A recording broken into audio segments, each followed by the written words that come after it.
I was working in the lab late one night, when my eyes beheld an eerie sight.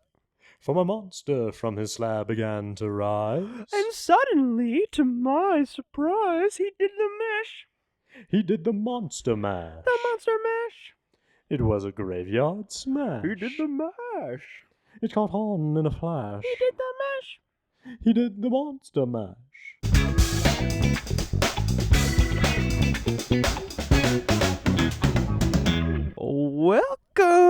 Welcome to season 3. Joe, introduce us. We're the Blockbuster buffs. Obviously, if you haven't been around, this is the start of season 3. It is officially called The Boys Go Monster Mashing. Oh, it's so good. It's so good to hear. I mean, the boys do go monster mashing. That's you and me. We're the boys. We're going monster mashing. We're getting out here. Let's get Oh my gosh. Woo. Yes, I cannot wait to monster mash. I'm so excited. I'm feeling so Randy for all these monster movies. Oh, you should be feeling I'm Randy and just- Chad It's and Boris. what? What's a I Boris? don't know. Nothing. All right, sick. I'm not actually Randy for it. That'd be weird. All right, I'm not a weirdo. Yeah, keep that Anaconda in your pants. Yeah, my Anaconda don't, you know. Speaking of which, I don't know if you know this, but today we are talking about the movie Anaconda. And Oh my primarily this is for convenience because Anaconda's obviously crazy, but because it was available on streaming when we wanted to record.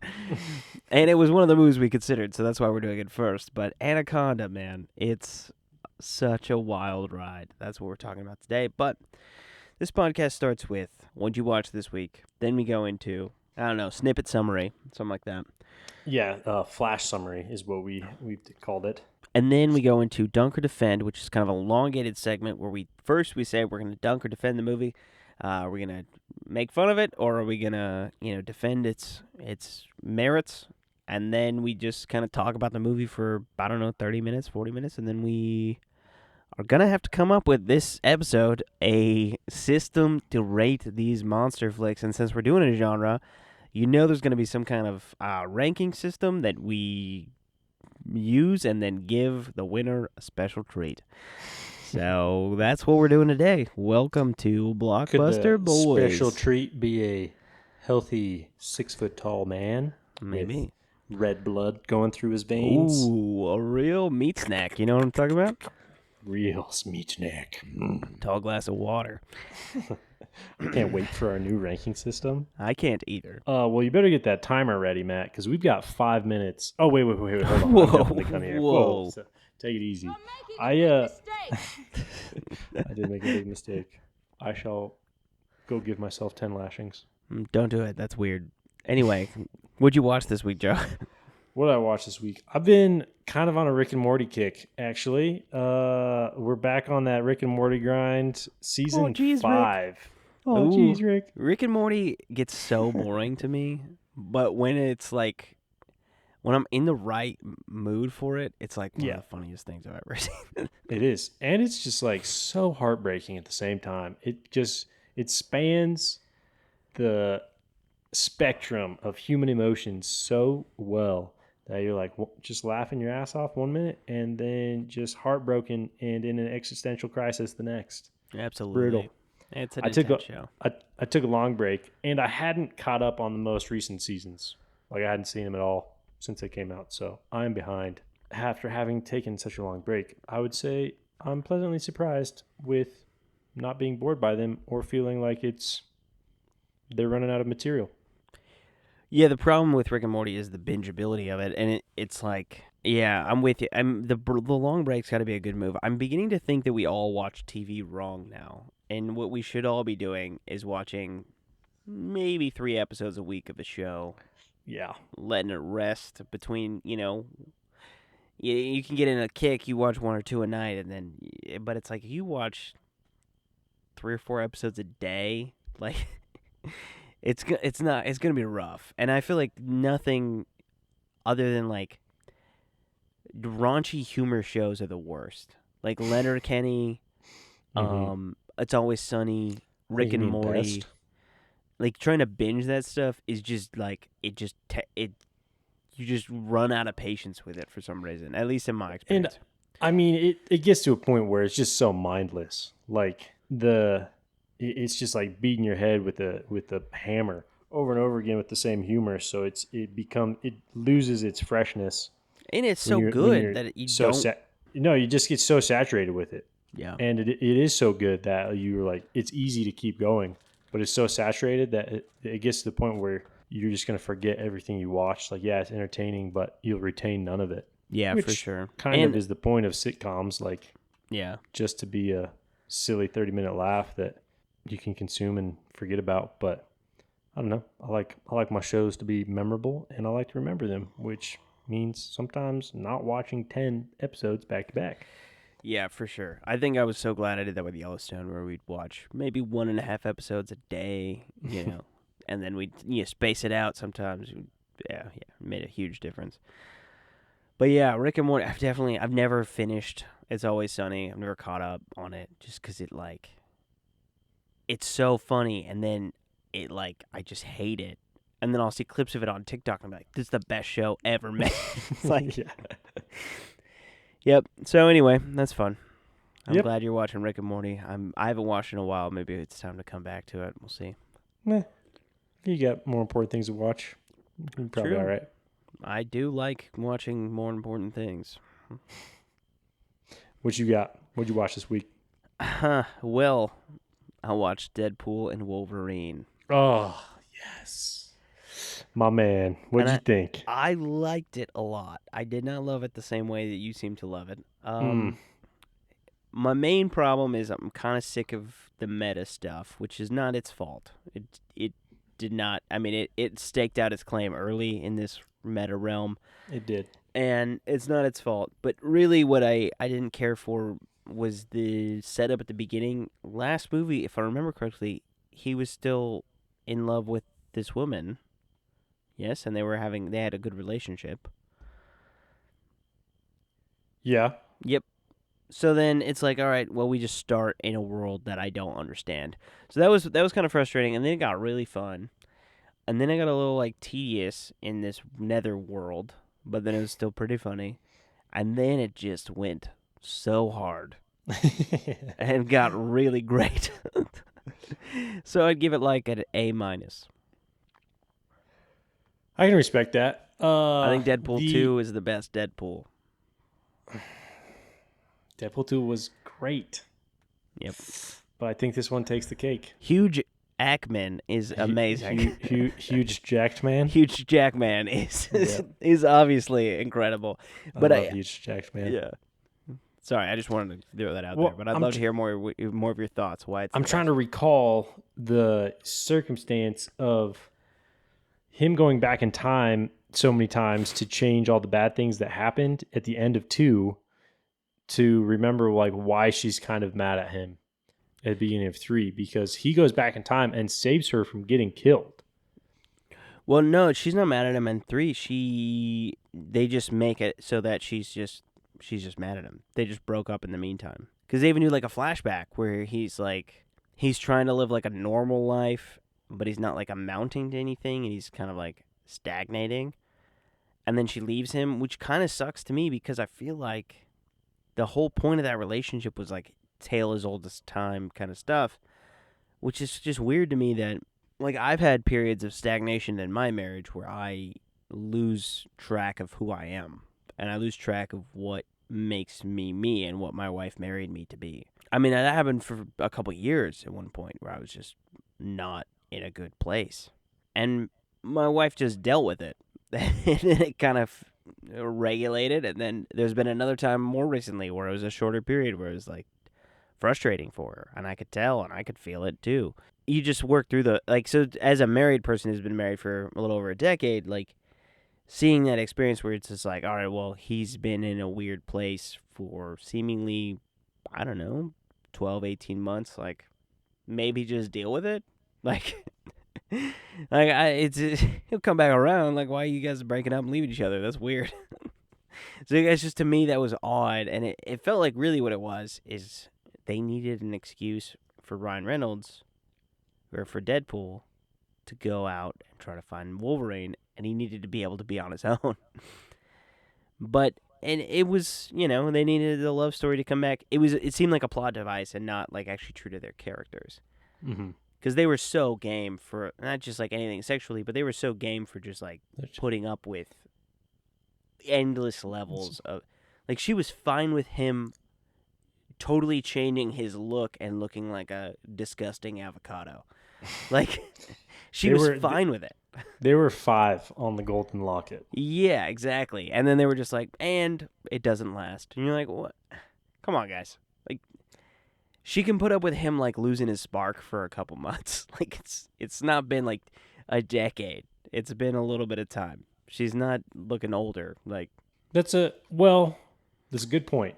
That was my main critique. Everything else was fine. I think and it wasn't the gap the fault of him losing his mojo was 6 years, because it goes back to him not getting accepted in the Avengers in 2018, and then the current movie takes place in 2024.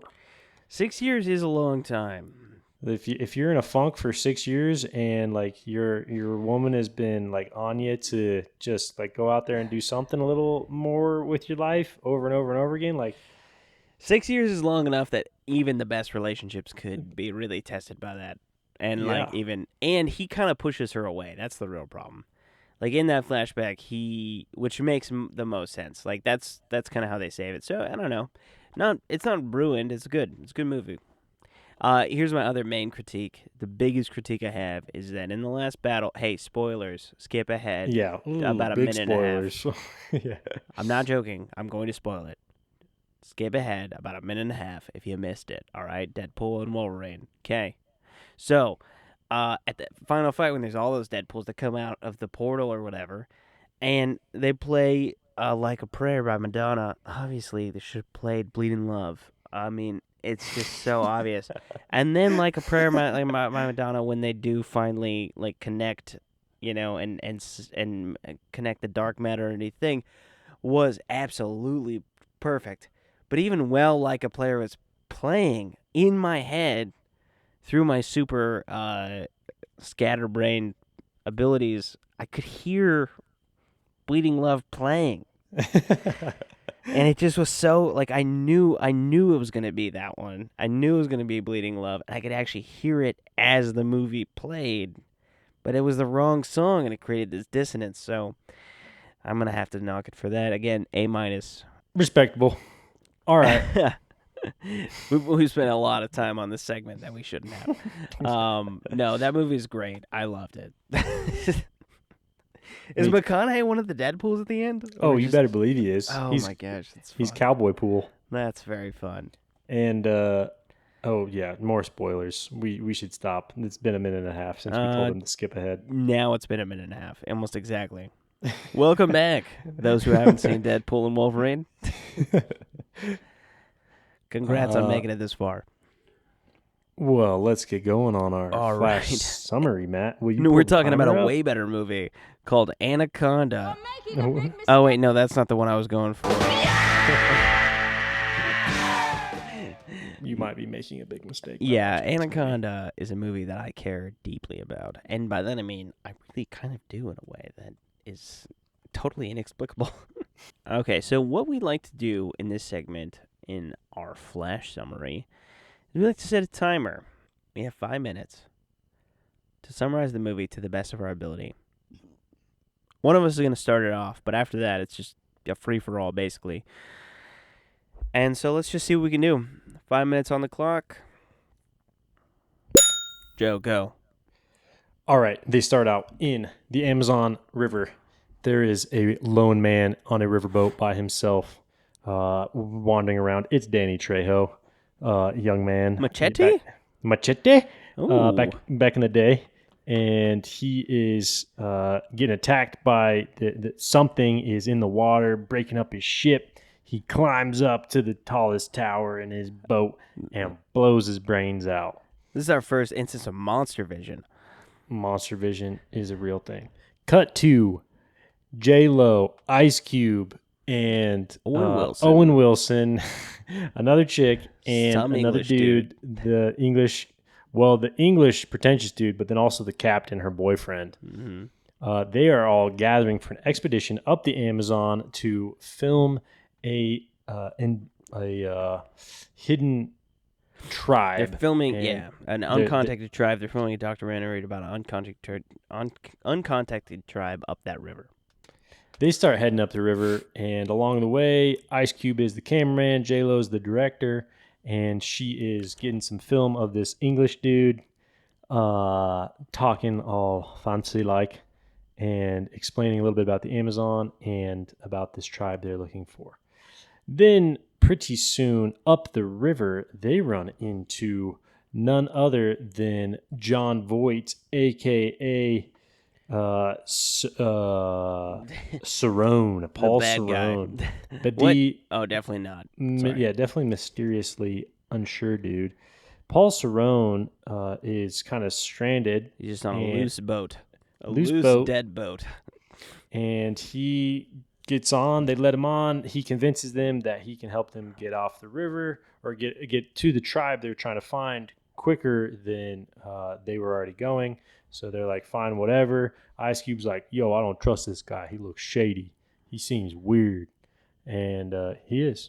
So Cerrone takes him on a different tributary. At first, they run into this blockade wall. He and Owen Wilson go over and dynamite it up. It blows up, and snakes go flying all over their boat. J-Lo freaks out on him. He's like, it's fine, whatever. They're snakes. It's okay. And they keep going up that river.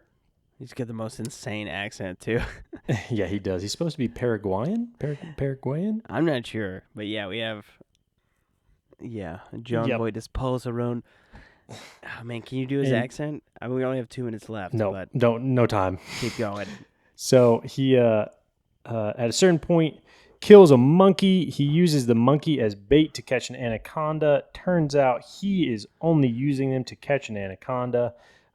In the middle of the night, anaconda bites onto this monkey trailing off a wire on the back of their boat. Owen Wilson gets tossed in the water and eaten by the anaconda. No, man.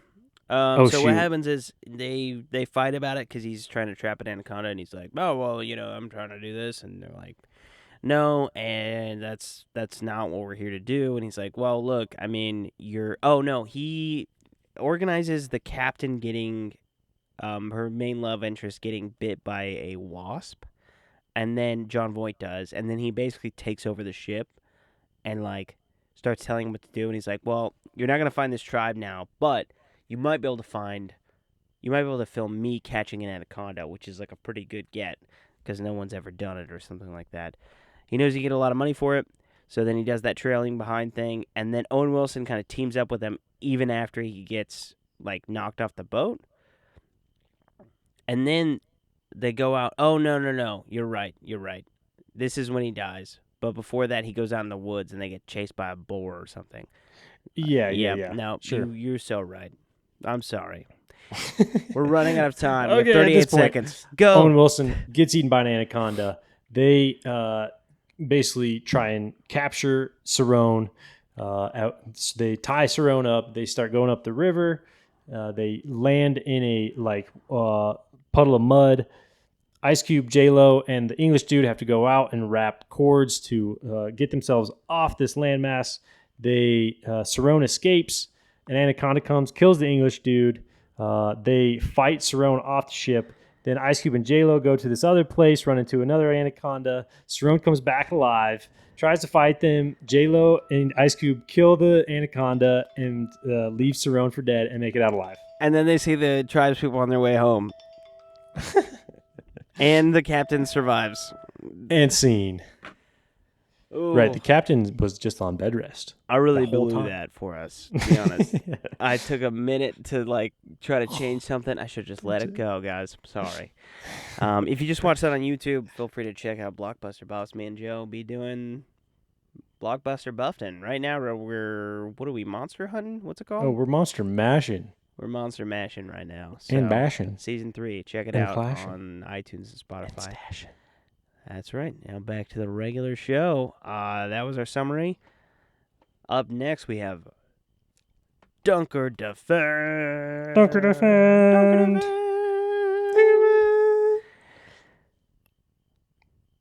Shall we count down? Should we explain what it is? Yeah, I guess we should. So, Dunker Defend is an accumulation of not only our own thoughts and feelings, but does this movie do what it's supposed to do within the universe that it exists within? Is it following the guidelines of its genre? Is it kind of taking a genre and making it original and creative, but yet still following a general storyline that is recognizable for the creature feature? So, our thoughts and opinions, plus, did it do what it was supposed to do? Yeah. Aristotelian. Whatever that is. Aristotelian? You know? Aristotelian? Does it work within its own, the world it's set up, does it work? So we either choose Dunk or Defend, and we don't know what the other person's going to pick, and then we count down, and we say it live on the podcast. I think we should stop introducing this segment. I feel like you all get it, but this is the first episode of the season, so we're going to do this one more time for this season, and then we'll just go right into it. So yeah. Joe, you ready? I'm ready. 3, 2, 1. Dunk! Yeah. Obviously, we're gonna dunk on Anaconda. It's. I don't know why I picked this movie. This movie is rough. It's so weird. You know, it really just it cannot figure out which direction it wants to go. Much like the barge they're on, it doesn't really know what it's doing with itself. Big Dunk is John Voight trying to have a Paraguayan accent. Holy cow! That man is whiter than white and should not have been playing that character. Big mistake there. The other thing, biggest mistake, is anacondas are not that freaking fast. No way in hell is a big ass anaconda like 30 feet long and, you know, however heavy it is, moving at lightning fast speeds to climb up trees and freaking catch dudes jumping off waterfalls out of midair. Like, no way is an anaconda that fast. That is so unbelievable that lost me as soon as we saw an anaconda move that fast and up in so many ways. Yeah, especially out of water. Like, in water, I almost give you credit because they're neutral buoyant, so they don't have the weight factor as much. Sure. But, like, hanging from a tree, like, catching a dude, oh, man, it's just... There's a reason why reptiles are all laying on the ground. Yeah, it's wild. Yeah. What are your dunks? Well, the problem with this movie is this movie. Just the everything about it. I mean, the fact that, like, where does this relationship with his captain come from? Yeah, I mean, you just have to. No. The captain was a different dude. No. He was her love interest was the producer. The captain got killed by something. I forgot what it was. Either way, it doesn't matter. Like, there's just J-Lo is annoying in this movie. The British dude is unnecessarily, like, proper and acts like he should get, like, he brings a bunch of extra bags. He, like, shoots golf balls. Like, he's just such a stereotype. Yeah. I mean, the romantic lead is bland. John Voight's accent is horrible. Like, it's unbelievably bad. Maybe he's great. Maybe he nailed the Paraguayan accent and we just don't know it. Yeah, maybe he knew about American fishermen who went down there and lived there, and it's totally possible. The idea that a person with a gun at the beginning, we got Machete, uh, that he would climb up to the top. I lost me in the first 5 seconds of this movie. He climbs up the top of this ship, and then he instead of just shooting the anaconda, who's not venomous, so it's just a fight. It's not even don't get bit. He doesn't have special. The anaconda doesn't have special powers. He's just strong. It's just a straight up fight, and one dude has a gun, and he's like, "I'm gonna kill myself." Boom. I'd hate to get gently crushed. Like, the other thing about the getting killed by an anaconda is it's not that bad, you guys. If you're gonna get killed by an anaconda, it's not that bad. You get crushed, which is not pleasant, but it's not like you're getting burned alive. It's not like you're freezing to death. You got a few seconds of some pretty uncomfortable stuff going on, but it's not it's not shoot myself in the head to avoid, especially when you have a gun.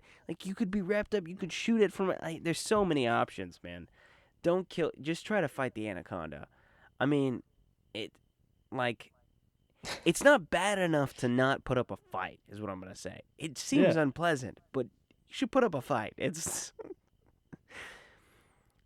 yeah, I mean, you scoffed at that, but I'm what I mean by it's not that bad, when I've explained it make more sense. I scoffed because I'd like to see you get killed by an anaconda and see how much you like it.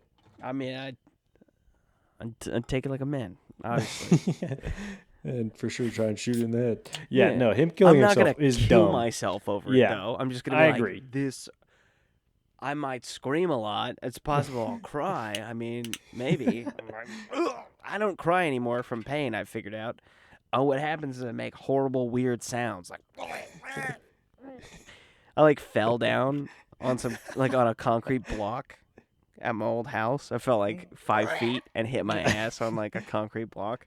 Ooh. And it gave me this super weird bruise. But the strangest thing about the whole thing is you're feeling all this adrenaline and you're moving, but then the pain starts to set in, and it's like when you're a kid and you but when I was a kid, I would just cry about that. But as an adult, I have no interest in crying about it because crying is an emotional response. Yeah. So I don't have any I have no tools for this experience. So I'm just I hate this. It's just the weirdest sounds. What is this? I was I didn't know that I don't cry from pain anymore. It's not like I'm super tough. It's it's worse. I wish I did cry from pain. I just don't anymore. It's weird. Huh. Yeah. I don't know. I don't know if you've been seriously hurt as an adult, but it's strange. Because the cry connector for me is just not there. It's just I feel like the cry connector is not there for physical pain really for me that much anymore. Yeah, the physical reaction is still there, the hatred of it, but it's the groaning big time. It sucks, man. My baby gets hit, she falls, she just screams at the top of her lungs, and it's way more pleasant than adult man groans. So that's yeah. I'm not gonna kill myself before I try to fight to the anaconda to the death. Are you kidding me? Die with honor. This is why no one will remember your name. Come on, Machete. Where's your machete? Yeah, come on, Machete. You can do better than that. They should have set him up. That should be his intro for Machete. Yeah, I don't know. It's a mess. Also, John Voight didn't plan to be on a boat. He didn't set this thing up. Yes, he did. How? Did he know they were going and then decide to go out to an abandoned ship that he knew about? Yeah. What? He was in cahoots with the second-hand man that is the assistant on the barge. But he killed that dude. That dude didn't trust him at all. but they had caught an anaconda together before. In the newspaper clip that was left on Danny Trejo's wall that John Voight pulls off. But my understanding was that he worked with that captain before. That captain did not care for him and then avoided him ever since. Not that he was in cahoots with them. No, I think it even gets mentioned at one point that they like planned it together. Well, that's dumb. It is dumb. That's even worse. Yeah. So, Joe, I want to talk about something. I picked this movie. I've seen this movie 5 times. Okay. I don't know what's wrong with me to have seen this movie 5 times. To keep watching it after once? What are your thoughts on this movie? Yeah, I never need to watch this movie again. Oh, yeah, that makes sense. I had never seen this movie all the way through before. I had seen snippets of it, and when I was a kid, it was scary, but now it's just dumb. Right. So I was just like, watched it for the pleasure of making fun of it, basically, at how dumb it was. It was fun to see, like, the most redeeming part, which shows you how bad it was Ice Cube. Oh, for sure. I mean, Owen Wilson, until he died. Yeah. No, he sucked. It was weird. It was a weird experience, actually. It was weird. It was a weird Owen Wilson character. Yeah, he didn't do bad necessarily, but his character he didn't have a lot to work with, and he didn't make a lot of effort with him. But nope. And J-Lo is like fine. She's just like standard. Old school J-Lo was not a great actor. Standard hot. She's gotten better. Yeah, she has. In the last 27 years. I don't know if she's like an ancient person now. She's like an ancient hot person. An ancient. Strange. She's one of the ancient ones. Please tell me your ways. How do you stay hot at the age of 54? I think it's mostly exercise and diet and surgery. I think those 3 really work in tandem. Yeah. I think Tom Cruise is on that train. I mean... Nah, dude. Tom Cruise is on that Scientology train. That keeps him healthy and young. I don't know if you've seen the pictures of him when he was young, but... Yeah, no, he's definitely getting some fillers, getting some tucks, nip tuck, the whole situation. He's got it. Yeah, I mean, I don't know if Xenu's helping him out, but maybe. I'm not sure. I'm not sure what Xenu is, but yeah, so I like this movie. I don't think it's any good, and I didn't care for this watch, which is odd, but I've watched it a few times, and I've always liked it, and I think what happened was, when I was very young, I was maybe like 10, my parents looked at the guide on, I'm sure they got some sort of, like, I don't know, paper thing that was like, here's a parent's guide or whatever, for Anaconda Hunt for the Blood Orchid or whatever. And my best friend and I really wanted to go see this movie. We're like, this is like the most grown-up movie we can see. Seems kind of scary. Yeah, I was really young. I hadn't met Joe yet, and we went and saw it. And I didn't know that it was a sequel. I just thought, like, that looks awesome. And it was scary, and we went with my dad, and it was, like, pretty fun to see. And then I just always wondered what Anaconda was until I was, like, 16. And I watched it as a 16-year-old. I was like, that movie's kind of weird and campy. I kind of like it. And then as I've gotten older, it's gotten more, like, progressively, like, kind of make funnable of. Mm-hmm. And then now that I'm, like, an old man with children, I'm just like, this movie's not... It's not bad enough to be fun to watch. Yeah. Like, and it's not good enough to be interested in. Yeah. Like, I'd almost give Lake Placid a better review, because Lake Placid is so bad that it's like, there's so many things you're like, what? Laughably fun. Why are they... I mean, it's not funner. It's not fun. That's why we're not watching on this one. But, like, it's like, why are you doing this? You actually have a lot of those. Whereas this movie, you're like, I know why you're doing this. I know what you're doing at all times. There's no mystery. There's no like, what a weird, inexplicable choice. It's just like, that choice was wrong and dumb. And you shouldn't have done that. Like, you shouldn't have had her climb out a smokestack and then have Ice Cube like light a fire underneath her and then have it to where it's like locked. Dude, are you kidding? But the That's fire, the coolest part of the whole movie. But the fire doesn't start until she actually gets out. Like, I mean, no, you had the fire climb up and the Anaconda's trying to get her, and then the Anaconda should have to break the top thing. And then she should climb out around it as it recoils. And then as she climbs out, the thing jumps up, the fire shoots up, and then it dies permanently. Like, and then she ends up getting exploded out and lands in the water. And then she has to be resuscitated by Ice Cube. And the Anaconda is dead forever. Then, at the last minute, John Voight, who got thrown up by the Anaconda, comes back all saggy skin with his like acid skin, and he tries to take a shot at both of them, but Ice Cube throws a camera in his face, and what happens is the camera hits him right in the face, and it like breaks his nose, and he falls back, and he falls into a pit of snakes.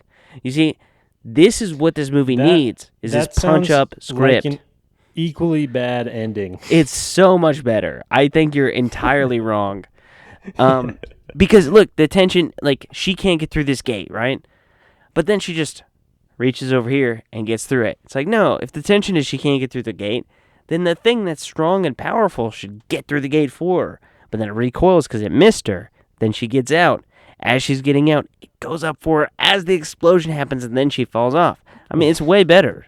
You're wrong. This is way better. You're wrong. I thought about this for so long. Oh my gosh! And then the false flag of the tribe, and then the fact that John Voight has a stupid accent, and he puts at one point, I guess he decides to make it so the boat runs over a rope, and then he like puts a wasp in the ventilator of a dude's scuba suit. That didn't even make sense to me. Like, I felt like that happened on accident.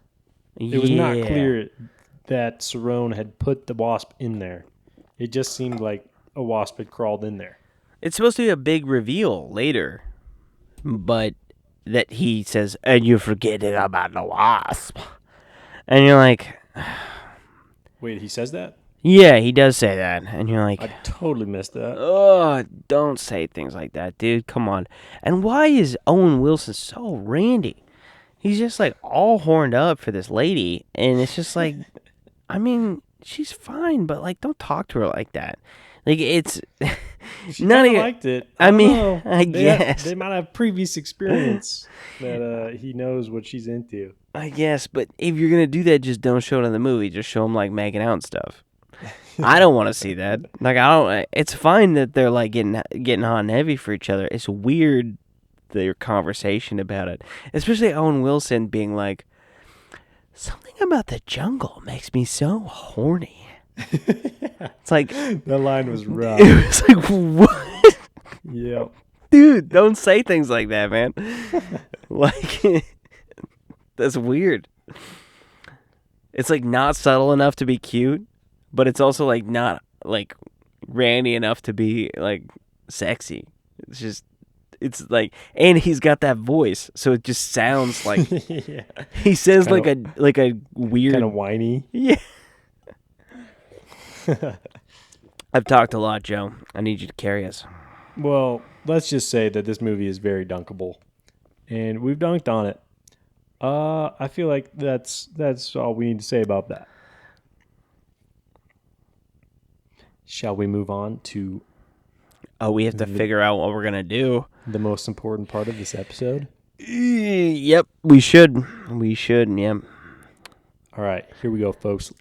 This is live brainstorming. No bad ideas. The boys go monster mashing.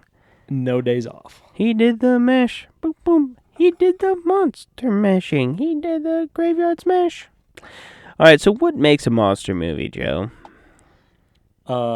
The tantalizing showcase of the monster through breaking of things, turning of angles. Like the non-reveal reveal. Like you see the damage the monster makes Mm-hmm. and for so long, and then there's the big reveal. So So edging. yes, the monster edging. I don't mean to get so horny about this, but it's Only weird to Wilson talk took us about there. this way. But it does feel I don't know how else to describe it. Yeah, Like teasing, maybe. Like I mean what's a non-sexual thing we can choose other than edging? Teasing is kind of sexual too. the scare tease. Instead of a strip tease, it's a scare tease. Scare tease is not bad. Jump scare, jump I don't know. I scare. think we might. Yeah, I mean, I like the idea of like seeing the aftermath of the monster, or seeing like when you know what the monster's gonna do, and the people in the movie don't. I think that's a quality suspense tactic. So like, should we just call it Monster Vision? I feel like they all have Monster Vision. No, Is that that should be what a you different consider one. monster vision? What do No, you? no, because that's not the whole thing. But we're You mean talking monster about the vision more is like seeing from the monster's perspective? right. We should put that on here, but maybe we Yeah, call this just like mystery box. No, but that's not what the mystery box is. I think scare tease. All right. I think scare tease and monster vision are two different enough things. I think we should call it Coy Boys. Coy boys. Because it's the monster being coy with the audience, you know? He's not trying to, like, show off, you know? But he's trying to, like, give you kind of, like, hints about what he's doing. So what's his... I mean, we could think of a better name, but let's just start with that. Coy boy. So coy boy includes both the tease and the monster vision. Yeah, No, I was thinking more... just monster vision. Well, no, I was thinking not Monster Vision necessarily. I'm like, how does the movie do at successfully tantalizing you with the monster and making you feel like afraid of it, while like not showing it too early, so that way you stop being scared of it. Because if you just show the monster right away, like you're not scared of it anymore. Yeah, right. So like, how does it do it? Like building tension. That's really what it is. It's like building Yeah, tension, right? It's for the sure. it's the tease of it. It's the whole encapsulation of that. I think Monster Vision should be its own category. Like, because if you think about like Alien, Anaconda, Jaws, like every single one of these movies is gonna have a shot of a camera going through a space. Yeah. Like Piranha 3D has this. What else has I this? feel like monster vision is enough of a factor in building the suspense that it could be part of Koi Boy. Like the monster vision is used to build suspense because we're seeing from the monster's eyes, but don't know what the monster's gonna do. All So right. we're along for the ride, but we're like the suspense is built up because of that. Okay. So Koi Boy for now. Or we can do scare tease. I'm fine with that too. Which do you Koi, prefer? Koi Boy is more fun. All right, yeah. All right. So let's think about like what is essential to a creature feature. I don't think we should base it on Anaconda because Anaconda is kind of mid. Right. I'm trying to think of everything. But like Alien, Jaws, you know. I mean, the first death, the first person is somebody's gonna get chomped on, and it's gonna be rough, but it's gonna happen at some point. Yeah, someone once said like movies always have to have like a character that shows up out of nowhere to get like chomped so you know what the power set of the monster is. Like But in this, the character that gets chomped first other than Danny Trejo, is a character we're familiar with. Like, the first person to get eaten is Owen Wilson, right? So I think we could just say first. I think first death is fine. But I mean, I'm just thinking, I was more saying that to say, like, there is an element in movies like this where there always has to be somebody expendable who can just get, like, yeah, absolutely. Get killed. Yeah, killed. So that way you know what the monster can do. The first kill. First blood, right? First blood. Nice. You know, like Rambo or whatever. Yeah, we're going Rambo now. Should we do scare factor? Just like, how scary is it? Like, is it scary? I mean, most creature features aren't going to be scary, like, compared to some real horror movies, but they're intended to still be scary. Yeah, I'm down to have a scare factor. Should we just call that one thrills and chills? Love it. Okay. What do you got? The hero or heroine narrowly escapes after the protagonist has reappeared for one final battle. You think the protagonist is, or the antagonist is gone, excuse me. You think the antagonist is dead and gone, but they come back miraculously for another final showdown. Okay. Yeah, I like it, but I don't know. Does Jaws do that? Does every creature feature do this? Alien does. Don't you think in Jaws that it's dead and then it comes back again?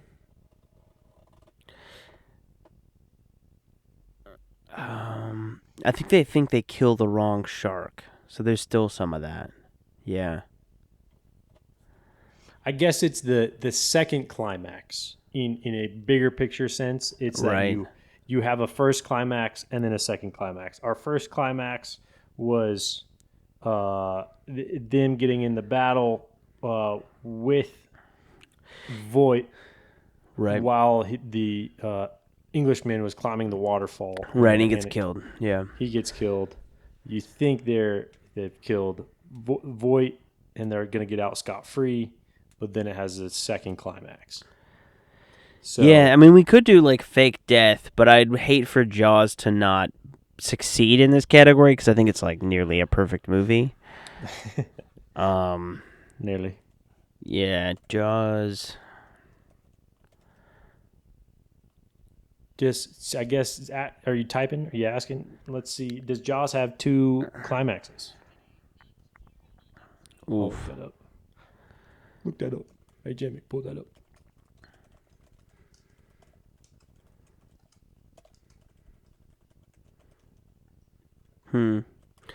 Yeah, I'm not sure. Because I know Alien does, but it, like, fake out monster death.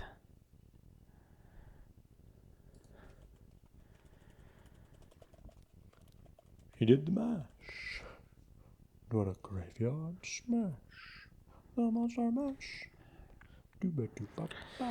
Yeah, it's tough to find, really. It doesn't have... I mean, let's think about this.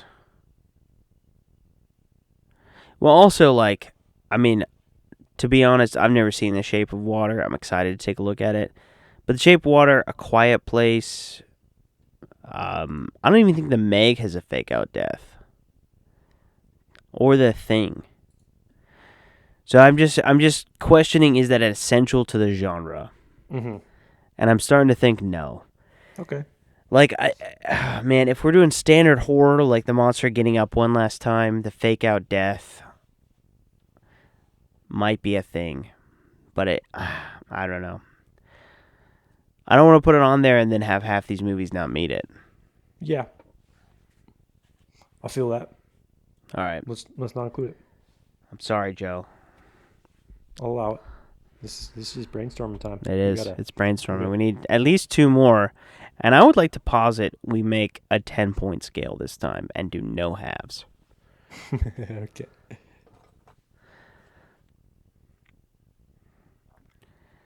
Let's think here. I think we should do like a question of monster quality.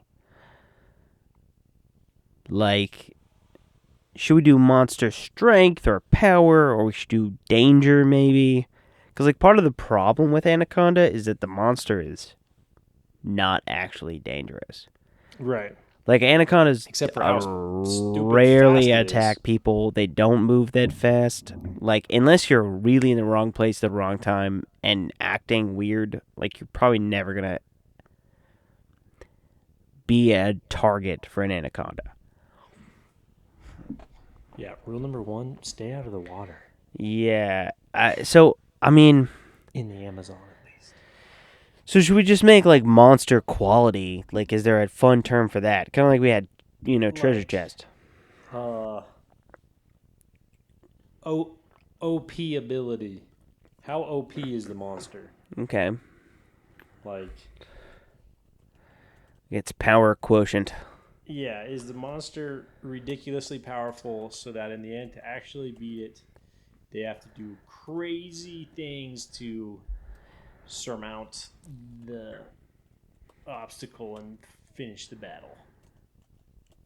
Yeah, like even if we look at Jaws, like we see, I mean, I love Jaws, but it like pulls down extra barrels of, like they're like take a moment to be like, this thing is powerful, all right, like I want you to know this, like this thing is not messing around, and then like in all the the alien movies you see like different things it can do that are just crazy and like, I mean, yeah, I think there's always going to be a show off. I think that is essential. You're right.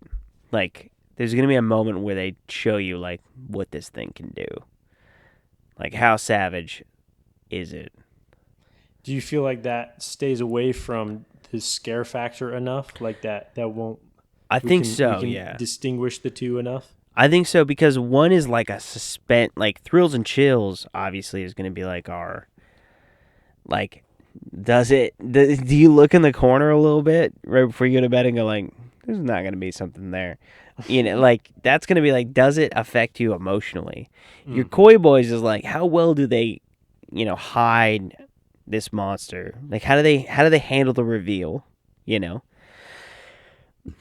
First Blood's gonna be first kill. Like, how awesome is it? How wild is it? Is it cool? Does it make you?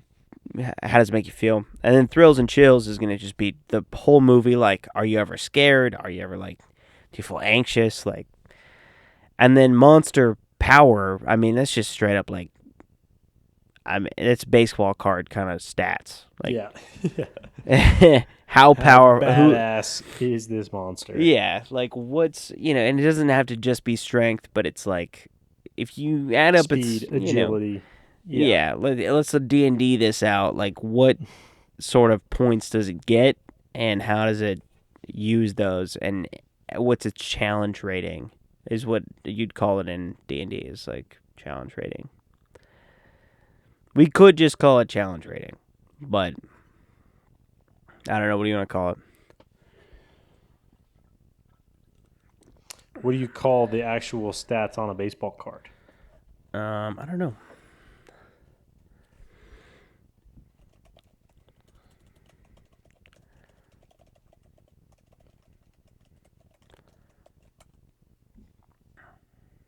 They call it standard stats.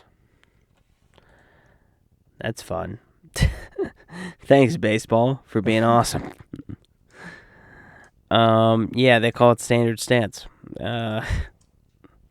That's very lame. That is pretty lame. Monster power rankings.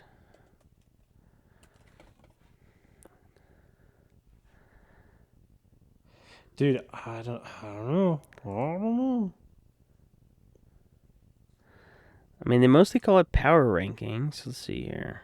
I mean, when you Google power rankings, you mostly get power rankings. And also, we're gonna run it. Yeah, we need to do this for sure. I mean, is D&D the best move? Because it's just like, Too much us, not enough monster. I mean, what do you mean? Like, I feel like the challenge rating, like, is the fight, like, is the tester. Like, what's the? I mean, OP is fine. No, I like challenge rating. All Challenge right. rating's pretty solid. Yeah. I don't know. Do you have anything to add to that? No, this list is so long. Oh my gosh. All right. So right now we have 4 out of the 5 we're looking for. And I'm gonna go ahead and share with you. I made another doc just because I figured why not we just put it in the doc. I do kind of feel like something about relationships should be the fifth one. Like, I don't know if it's specifically a romance. I don't know if it's a friendship. I don't know if it's like, yeah, I don't know what that exactly would look like, but something about having the, is it the Ice Cube J-Lo relationship that's common? Is it the J-Lo and her boyfriend that gets hurt relationship common? The trauma bond. What common bond? I don't like to say trauma bonding because I don't like Trauma the way bond. people talk about that. But I mean, I think that's kind of what it is. Like, if you think about it, even Alien has like the cat. Yeah. Like, huh? I don't hate trauma bond. The ride or die. The Not exactly. Blood More Brothers. Yeah. Ooh, Blood Brothers. I like that. All right. So yeah, I mean, I sent you the checklist. We got Koi Boys. We got First Blood. Let's just standardize. Let's see here. How good is it? I mean, I'll actually write what we talked about. But is that what we want to do? We got basically, how do you reveal the monster? Is kind of our Koi Boys. And then we have First Blood, which is, I mean, should we just change First Blood to like, how sick are the deaths?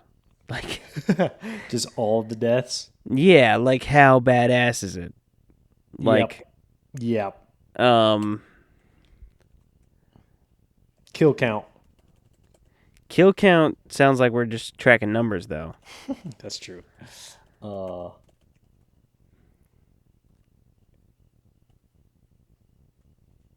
Death toll.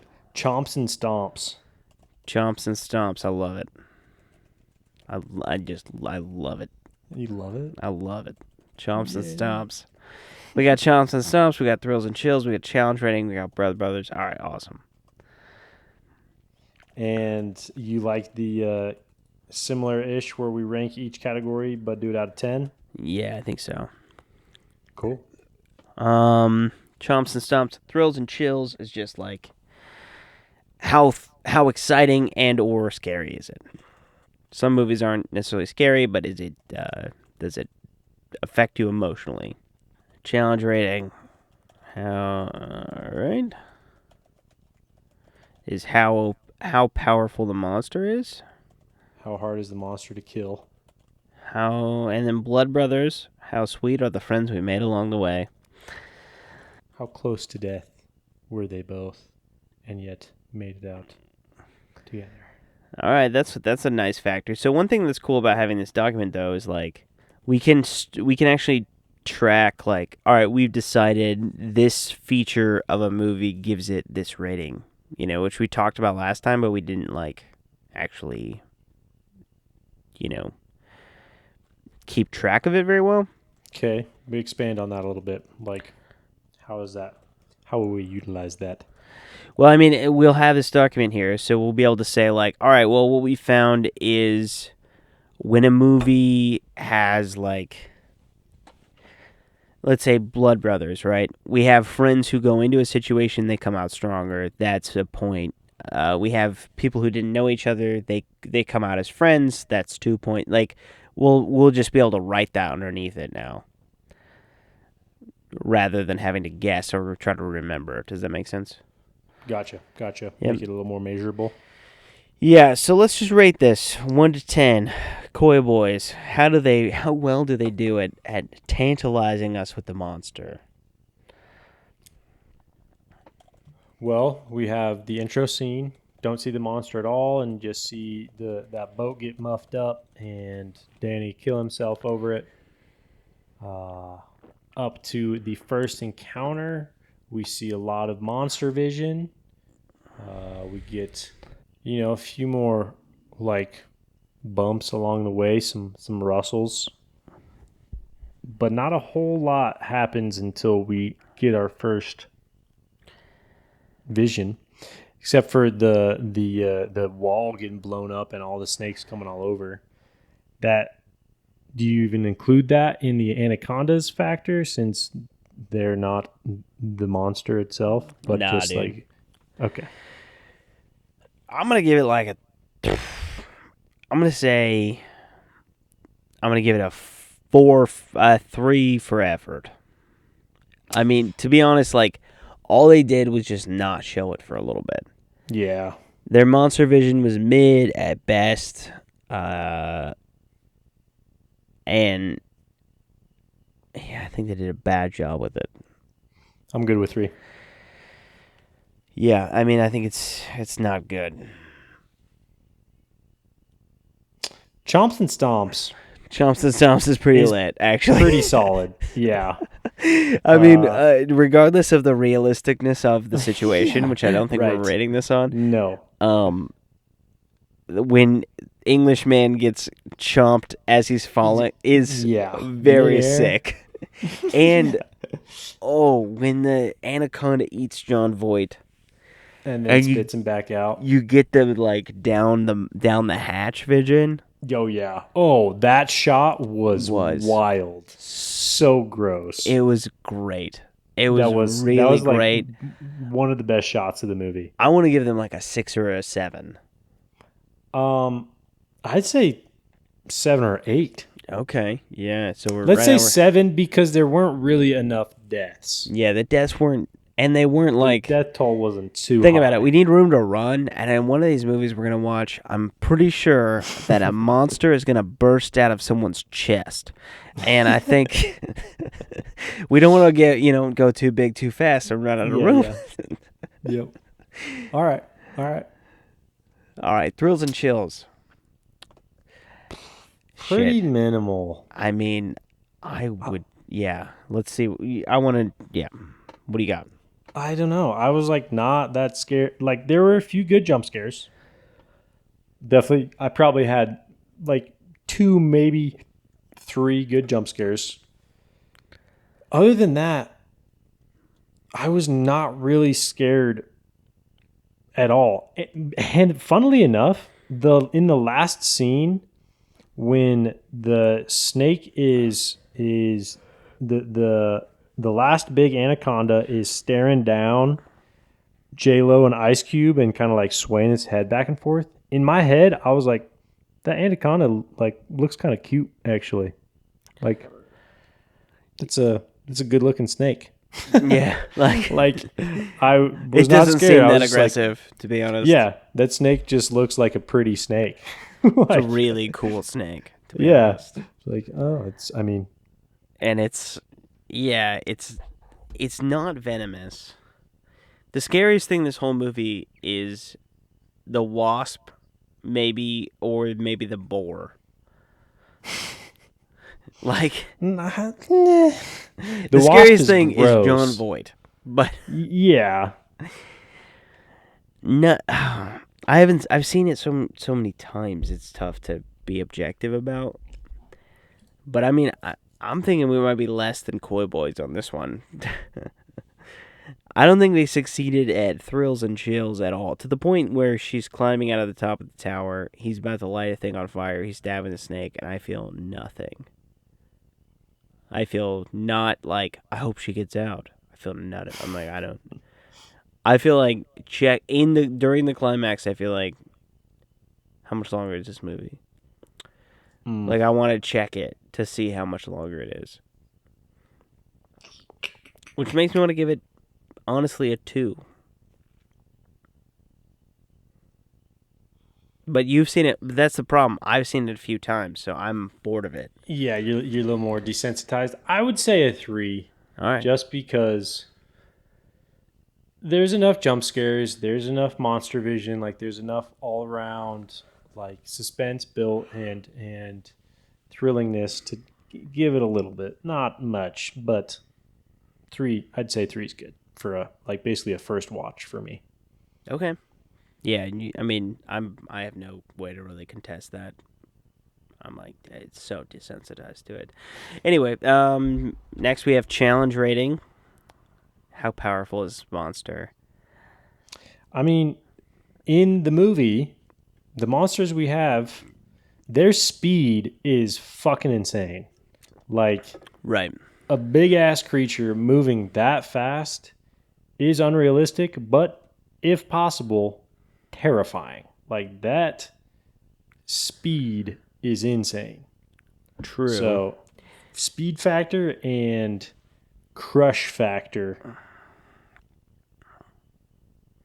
I'm thinking like a 6, 5 or 6. That sounds good to me. I mean, in real life, Anaconda's not so much. And Right. it's not. That seems high. 5 might be it because I would advocate for a 5 because the monster has no special abilities. Mm-hmm. Like it can't. It's not that Except like for its speed. if you hit it with an axe, like it's gonna die. Like it. Or shoot it. Yeah, you shoot it. Like it has no. It doesn't have like acid blood. It doesn't have any kind of special abilities, and it's not that sneaky in the movie. I don't know though. I mean, it's a 6 is fine. I think. Like Let's give it a 5 because that a 5 really gives us some room to work with on the upper end for future movies. You know. yeah, I mean, I think if we're comparing it to all the monsters that exist, I think I think we almost rated it too high. But you're right with the speed. Like when it shoots up out of the water, that first one, that's a little bit smaller actually, Mm-hmm. and the way it moves, you're like, all right, yeah, that's pretty scary. But here's the problem with the challenge rating, is that it has to get all the way. Like it doesn't have any bite attack ability.